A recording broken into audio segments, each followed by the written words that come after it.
ओम शांति। 26/12/79 के अव्यक्त महावाक्य आज रिवाइज करेंगे। हेडिंग है राजयोगी अर्थात त्रिस्मृति स्वरूप। तो बाप दादा आज तिलकधारी बच्चों को देख रहे हैं। हरेक के मस्तक पर राजयोगी अर्थात स्मृति भव का तिलक और साथ साथ विश्व राज्य अधिकारी का राज तिलक, दोनों तिलक देख रहे हैं। किसी राजयोगी के मस्तक पर 3 बिंदियों का तिलक है, किसी के मस्तक पर 2 बिंदी का तिलक है और किसी पर 1 बिंदी का भी तिलक है। वास्तव में नॉलेजफुल बाप द्वारा विशेष 3 स्मृतियों का 3 बिंदुओं के रूप में तिलक दिया हुआ है। उन 3 स्मृतियों का त्रिशूल के रूप में यादगार बनाया है। ये 3 स्मृतियां हैं, एक स्वयं की स्मृति, दूसरी बाप की स्मृति और तीसरी ड्रामा की नॉलेज की स्मृति। इन विशेष 3 स्मृतियों में सारे ही ज्ञान का विस्तार समाया हुआ है। नॉलेज के वृक्ष की ये 3 स्मृतियां हैं।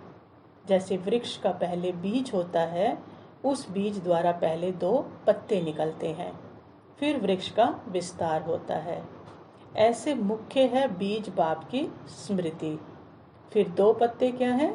वो विशेष स्मृतियां, आत्मा की सारी नॉलेज और ड्रामा की स्पष्ट नॉलेज।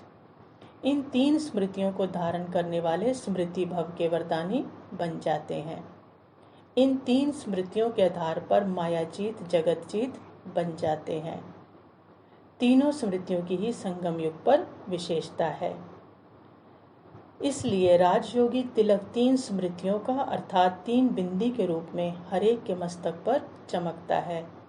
जैसे त्रिशूल से अगर एक भाग खत्म हो जाए तो यथार्थ शस्त्र नहीं कहा जाएगा। तो संपूर्ण विजय की निशानी है 3 बिंदी अर्थात त्रिस्मृति स्वरूप। लेकिन होता क्या है? बाबा कहते एक ही समय पर तीनों स्मृति साथ साथ और स्पष्ट रहे, इसमें अंतर हो जाता है। कभी 1 रहती, कभी 2, कभी 3। बहुत अच्छे बच्चे भी देखे जो निरंतर 3 स्मृति के तिलकधारी भी हैं, अमिट तिलकधारी भी हैं, अर्थात जिस तिलक को कोई मिटा नहीं सकता। जब स्मृति स्वरूप हो जाते हैं तो अमिट तिलकधारी बन जाते हैं, नहीं तो बार बार तिलक लगाना पड़ता है। अभी अभी मिटता है, अभी अभी लगता है। लेकिन संगम युग राजयोगियों को निरंतर अविनाशी तिलकधारी होना है। तो रोज अमृत वेले इस त्रिमूर्ति के अविनाशी तिलक को चेक करो तो माया सारा दिन में मिटाने की हिम्मत नहीं रख सकेगी। 3 स्मृति स्वरूप अर्थात सर्व समर्थ स्वरूप। तो इस समर्थ के आगे माया का व्यर्थ रूप सदा ही समाप्त हो जाता है। माया के 5 रूप दासियों के रूप में हो जाएंगे, परिवर्तन रूप दिखाई देगा। माया क्या बन जाएगी? दासी बन जाएगी। आज बाबा ने सारे विकारों का रूप बदलकर हमें समझा रहे हैं।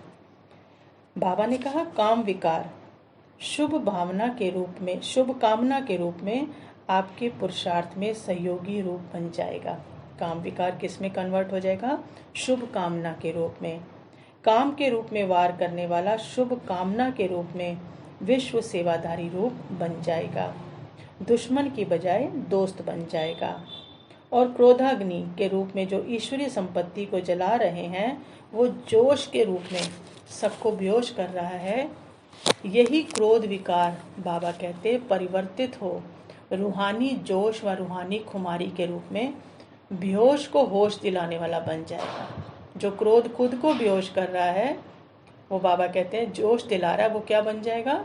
रूहानी जोश बन जाएगा और दूसरों को भी होश दिलाने वाला बन जाएगा। क्रोध विकार सहन शक्ति के रूप में परिवर्तित हो आपका एक शस्त्र बन जाएगा। जब क्रोध सहन शक्ति का शस्त्र बन जाता है तो शस्त्र सदैव शस्त्रधारी की सेवार्थी होते हैं। तो यही क्रोध अग्नि योगा अग्नि के रूप में परिवर्तन हो जाएगी, जो आपको नहीं जलाएगी लेकिन किसको जलाएगी? पापों को जलाएगी। फिर तीसरा बाबा कहते इसी प्रकार लोभ विकार ट्रस्टी रूप की अनासक्त वृत्ति के स्वरूप में, उपराम स्थिति के स्वरूप में बेहद की वैराग्य वृत्ति के रूप में परिवर्तन हो जाएगा।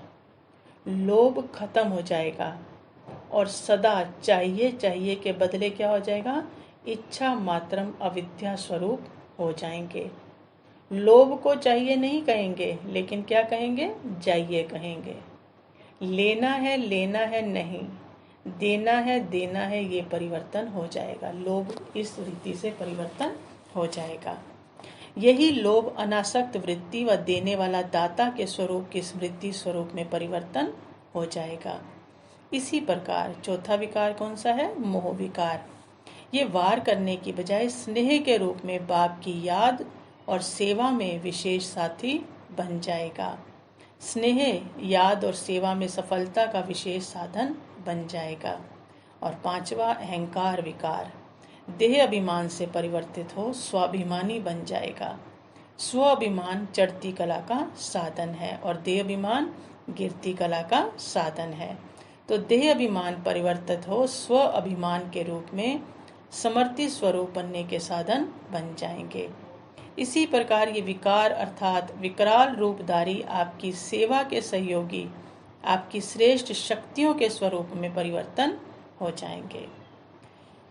तो ऐसा परिवर्तन की शक्ति अनुभव करते हो, बाबा पूछ रहे हैं। इन 3 स्मृतियों के आधार पर पांचों का परिवर्तन कर सकते हो। 3 बातों के आधार पर जो बाबा ने बताई, उनके आधार से बाबा कहते हैं ये पांचों का परिवर्तन कर सकते हो। अर्थात काम के रूप में आए शुभ भावना बन जाए, तब माया जीत जगत जीत का टाइटल मिलेगा। विजयी दुश्मन का रूप परिवर्तन जरूर करता है। अगर राजा होगा वह साधारण प्रजा बन जाएगा। किसी राजा को किसी ने कैद कर लिया तो क्या बना लेगा, प्रजा बना लेगा, जब विजयी कहलाया जाएगा। और मंत्री होगा वो भी साधारण व्यक्ति बन जाएगा, तब विजयी कहलाया जाएगा। वैसे ही नियम है कि जो जिस पर विजय प्राप्त करता है उसको बंदी बनाकर रखते हैं, अर्थात गुलाम बनाकर रखते हैं। आप भी इन 5 विकारों के ऊपर विजयी बनते हो। आप इनको बंदी नहीं बनाओ, बंदी बनाएंगे तो फिर अंदर उछलेंगे ये, लेकिन आप इन्हें परिवर्तन कर सहयोगी स्वरूप बना दो, क्योंकि अंदर ही होंगे तो तंग करेंगे, तो सदा आपको सलाम करते रहेंगे।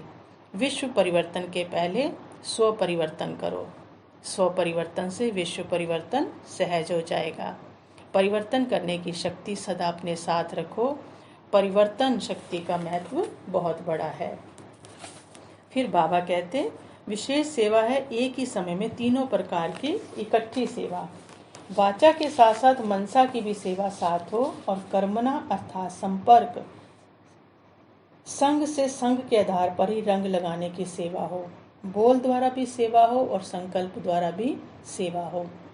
तो वर्तमान समय एक एक सेवा अलग अलग करने का समय नहीं है। बेहद की सेवा की रफ्तार एक ही समय तीनों प्रकार की सेवा इकट्ठी हो, इसको कहा जाता है तेज रफ्तार से बेहद की तीव्र गति वाली सेवा। तो तीव्र गति से बेहद के सेवाधारी बनो। सिर्फ अपना हद का स्थान नहीं, लेकिन जैसे बाप एक स्थान पर रहते भी बेहद की सेवा करते हैं, ऐसे निमित्त मात्र एक स्थान है, लेकिन अपने को बेहद की सेवा के निमित्त समझ विश्व की आत्माएं सदा इमर्ज रूप में रहें, तब विश्व कल्याणकारी कहलाएंगे। नहीं तो देश कल्याणकारी व सेंटर कल्याणकारी हो जाएंगे। तो बेहद की सर्व आत्माओं के प्रति सदा उन्नति का संकल्प इमर्ज रूप में हो, तब परिवर्तन होगा। फिर बाबा कहते जितना बिजी होंगे उतना अपने पुरुषार्थ के व्यर्थ से और औरों को भी व्यर्थ से बचा सकेंगे। हर समय चेकिंग हो कि समर्थ है या व्यर्थ है। अगर जरा भी व्यर्थ का अनुभव हो तो उसी समय परिवर्तन करो। निमित्त बने हुए को देखकर औरों में भी समर्थ के संकल्प स्वतः ही भरते जाएंगे। हमें देखने वाले बहुत हैं। बाबा कहते अगर आगे वाला सही करता है तो पीछे वालों में भी समर्थ संकल्प आएंगे, और अगर आगे वाला नेगेटिव करता है तो पीछे वालों में भी नेगेटिव संकल्प भरेंगे। फिर बाबा कहते वे बेहद की विश्व की आत्माएं सदैव इमर्ज होनी चाहिए। जब आप लोग सभी अब इमर्ज करो तो उन आत्माओं को भी संकल्प उत्पन्न हो कि हम भी अपना भविष्य बनाएं, क्योंकि हम जब उनको इमर्ज करेंगे तो तभी तो उनको अपना इमर्ज होगा उनका संकल्प कि हमें भी अपने आप को ठीक करना है। आपके संकल्प से उनको संकल्प विमर्श होगा।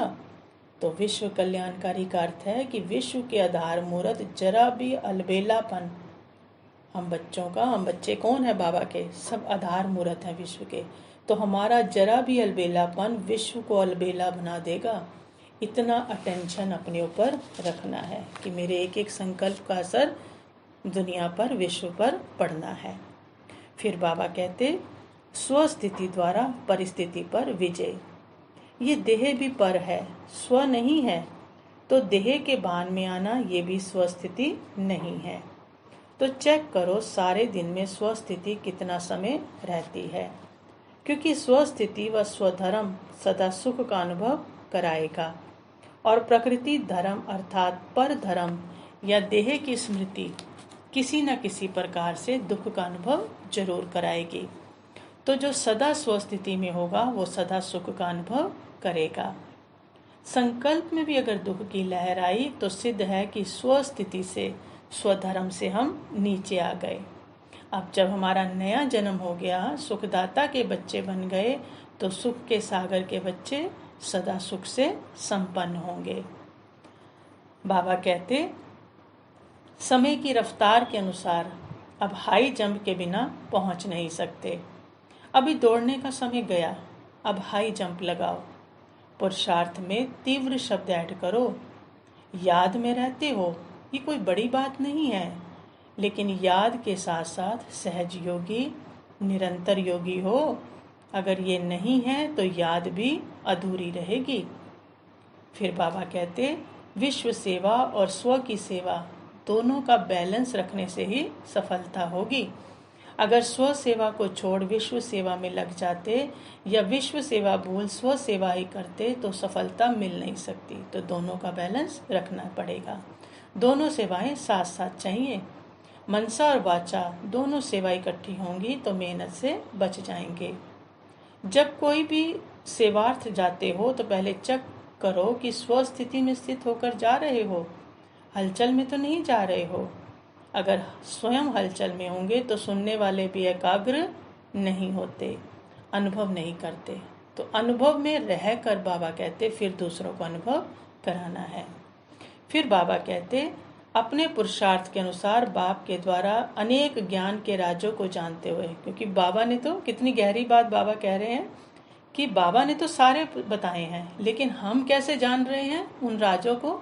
अपने पुरुषार्थ अनुसार। क्योंकि अगर मैं पढ़ूं ही ना, बाबा की पढ़ाई पे अटेंशन ही ना दूं कि बाबा जो कह चुके मेरे को क्या है, लेकिन जब पेपर आएगा तो कहीं आउट ऑफ सिलेबस है, लेकिन ऐसा नहीं है। बाबा का सिलेबस पूरा हो चुका है, हमें उस पर अटेंशन देना है, उस राजों को जानना है। तो बाबा ने कहा अपने पुरुषार्थ के अनुसार बाप के द्वारा अनेक ज्ञान के राज्यों को जानते हुए उसी में रमण करते हुए आगे बढ़ो। जानते जाओ और फिर उसमें रमण करते जाओ और एक एक स्टेप करके आगे बढ़ते जाओ। तो सदा राजयुक्त, सदा योग युक्त, सदा स्नेह युक्त ऐसे हो, क्योंकि ज्ञान के सर्व राजों को जानने वाले स्वयं से भी राजी रहते और औरों को भी राजी करने के अभ्यासी रहते हैं।